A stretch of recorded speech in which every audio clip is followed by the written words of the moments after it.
Sapere di avere a disposizione l'intervento dei politici a carattere regionale orientale è un passo avanti, perché comunque è rivolto verso una risoluzione del problema in maniera seria e definitiva. Ovviamente bisognerà partire dall'abrogazione dell'articolo 47 della finanziaria del 2015, che vede azzerati i contributi regionali fino ad arrivare a zero nel 2021. Pertanto significa aver decretato la morte dei consorzi. Lavorare su questo piano significa dare slancio all'agricoltura. Momentaneamente è pronta una misura tampone, sulla quale noi stiamo seguendo passo passo, una perizia che vedrà lavorare gli operai licenziati fino a dicembre. Ma la misura tampone è solo ed esclusivamente un primo passo per mettere in funzione il sistema.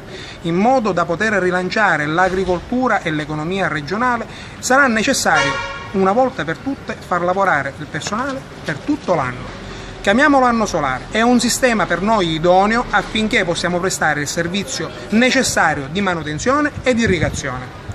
Noi vogliamo che in questo momento i politici, tutti, prendano seriamente le nostre parole, perché siamo in piena sinergia con la dirigenza, ma soprattutto con gli agricoltori. Noi vogliamo che gli agricoltori hanno fiducia sulle nostre professionalità e sulla conoscenza del territorio. Perché dal momento in cui, con l'approvazione dell'articolo 47 avuto in finanziaria, avremo a che fare con la Resais, che sarà una società a responsabilità limitata, avremmo noi perso ogni diritto di lavoro per conto dei consorzi, perché non saremo più assunti dal consorzio e perché non ci sarà modo di poter garantire professionalità all'interno della struttura.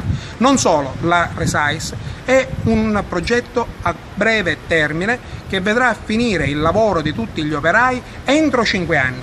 Quindi se dobbiamo rilanciare l'agricoltura, dobbiamo rilanciarla con gli agricoltori.